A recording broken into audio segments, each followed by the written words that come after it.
வணக்கம். செல்வகுமாரின் மாலை வானிலை ஆய்வறிக்கை 2025 ஆகஸ்ட் 5 செவ்வாய்க்கிழமை மாலை நிலவர ஆய்வறிக்கை. அதிகாரப்பூர்வ வானிலை அறிக்கைக்கு இந்திய வானிலை ஆராய்ச்சித்துறை அறிக்கையை பார்க்கவும்.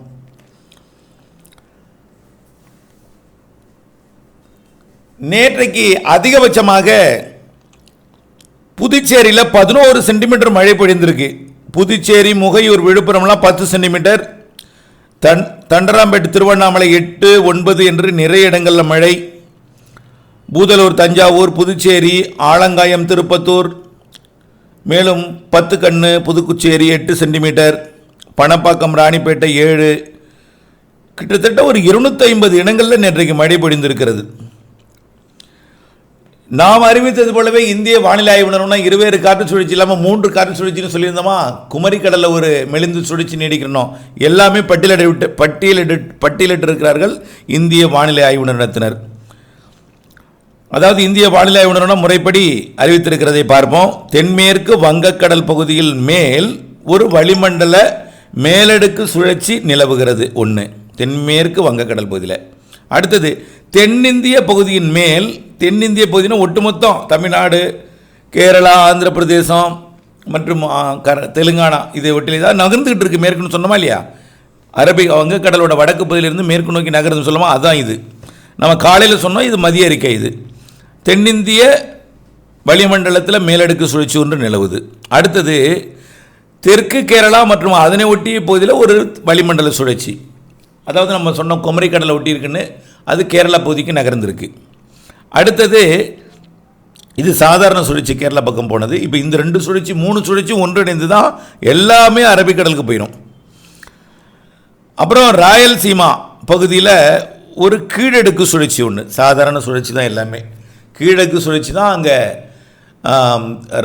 ஒட்டுமொத்த தெலுங்கானாவிற்கும் ஆந்திர பிரதேசத்திற்கும் கர்நாடகாவிற்கும், கர்நாடக எல்லையோர தமிழ்நாடு ஆந்திர எல்லையோர பகுதிகளில் நிறைய மழைப்பொழிவை கொடுத்து கொண்டிருக்கு. ஆக இந்த சுழற்சியெல்லாம் மேற்கு நோக்கி நகர்கிற காரணத்தினால மழைப்பொழிவு தீவிரமடைந்திருக்கிறது. ஏற்கனவே இன்றைக்கு பகலில் நாம் சொன்னோம் காற்று பகுதிக்கு மழைன்னு சொன்னோம்.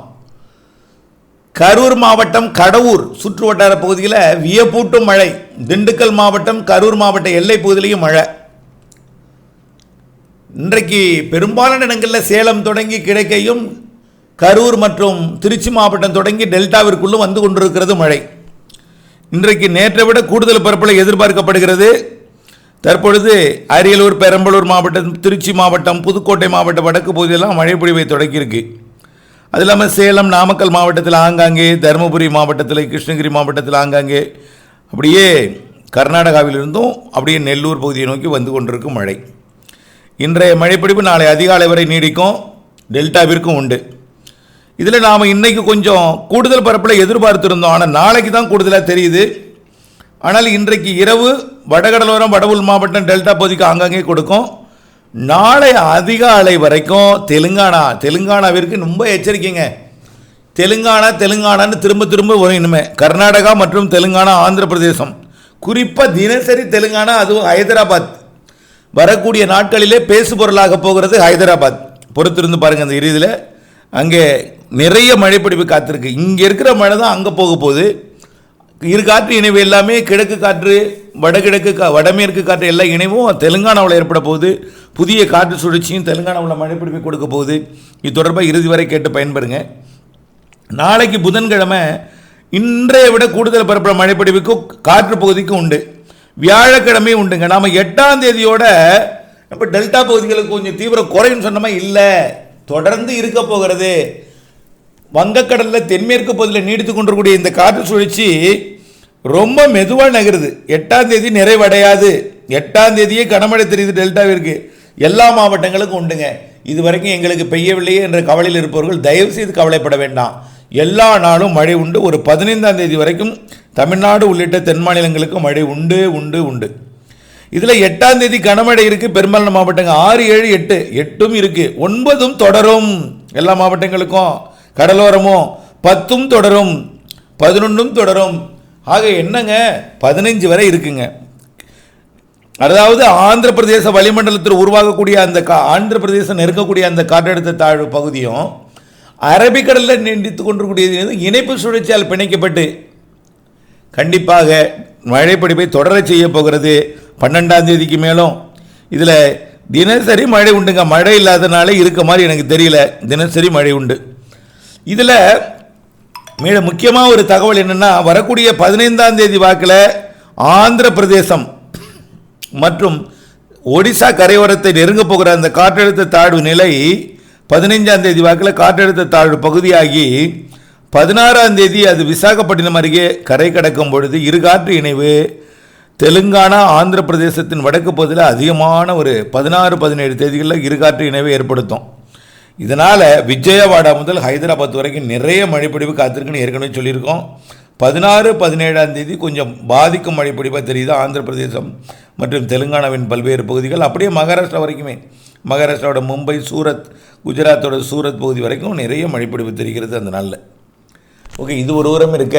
தமிழ்நாட்டில் ஏன் அதை சொல்கிறேன்னா, அது அங்கே நகர கேரளாவிலிருந்து தென்மேற்கு பருவக்காற்றை ஈர்க்க மெல்ல நகரும். அதாவது எப்பொழுதுமே ஆந்திர பிரதேசத்தில் ஒரு நிகழ்வு அமைந்தாலே தமிழ்நாட்டோட ஒரு இணைப்பு சுழற்சியை பெற்றிருக்கும்.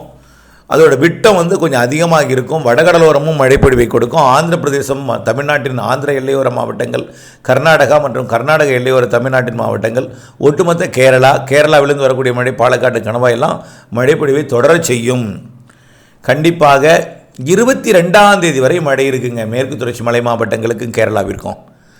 ஆனால் ஒரே நாளில் கொடுக்காது, உங்களுக்கு ஒதுக்கி ஒதுக்கி ஒதுக்கி ஒதுக்கி கொடுக்கும். கண்டிப்பாக இடி மின்னல் மழைப்பொழிவெல்லாம் இருக்குது. அறிவிக்கப்பட்ட மழை விலகலை, எல்லாமே தாமதம் அடையுது. இப்போது பெய்தவர்களுக்கு நம்பிக்கை வந்திருக்கும், சொன்னது சரியாக இருக்குன்னு. பெய்யாதவர்களுக்கும் நாளை மறுநாள்லாம் உங்களுக்கு நம்பிக்கை கொடுக்கும், நீங்கள் எதிர்பார்ப்பை பூர்த்தி செய்யும், அப்படி தான் சொல்லலாம். நல்ல மழைப்பொழிவு இருக்குது. புதுச்சேரிக்கும் 4வது நாளாக மழை பெய்ய போகுது. இன்றைக்கு டெல்டாவிற்கும் வருது. ஆனால் பெரிய மழை இல்லைன்னு வருத்தம் இருக்குது சில இடங்களில் மழை இன்னும் பெய்யலத்தான். நீடாமங்கலத்துக்கும் மன்னார்குடிக்கும் இடையில் பெய்யல. ஆனால் நீடாமங்கலத்தில் தூரல் நனைக்கும் மழை இருக்குது. ஆனால் தெற்கு டெல்டாவில் நல்ல மழை இருக்குது, வேதாரண்யம் பகுதி வரைக்கும் போயிருக்குது. ஆனால் நிறைய இடங்களில் ஒதுக்கியும் இருக்குது. ஆனால் இந்த மழைப்பொழி ஒதுக்கி இருக்கக்கூடியலாம் கண்டிப்பாக பொழிய போகுது. ஒதுக்கி இருக்கக்கூடிய இடங்கள்லாம் கண்டிப்பாக பொழியும். நாடெங்கும் மழை இருக்குது.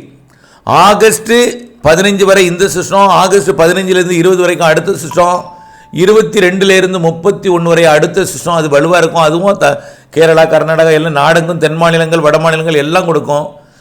செப்டம்பர் முதல் வாரத்தில் மீண்டும் தமிழ்நாட்டு கரையோரத்தில் ஒரு வளிமண்டல சுழற்சி, வெப்பச்சலன இடிமழை. செப்டம்பர் 2வது வாரத்திலிருந்து அக்டோபர் 15 வரைக்கும் ஒரு மாதத்திற்கு நிறைய மழை, வலுவான நிகழ்வு. அதில் 2 தெரியுதுங்க வங்கக்கடலில். ஆகவே நிறைய மழைப்பொழிவு இருக்குது. இதுவரைக்கும் மழை பெய்யவில்லை என்ற இயக்கத்தில் இருப்பவர்கள் தயவுசெய்து கவலைப்பட வேண்டாம். நாளை காலை மேலும் ஒரு துல்லிய தெளிவான அறிக்கை உங்கள் ஊருக்கு எப்படி என்பதில் பதிவு செய்கிறேன். நாளை காலை சந்திப்போம். நன்றி.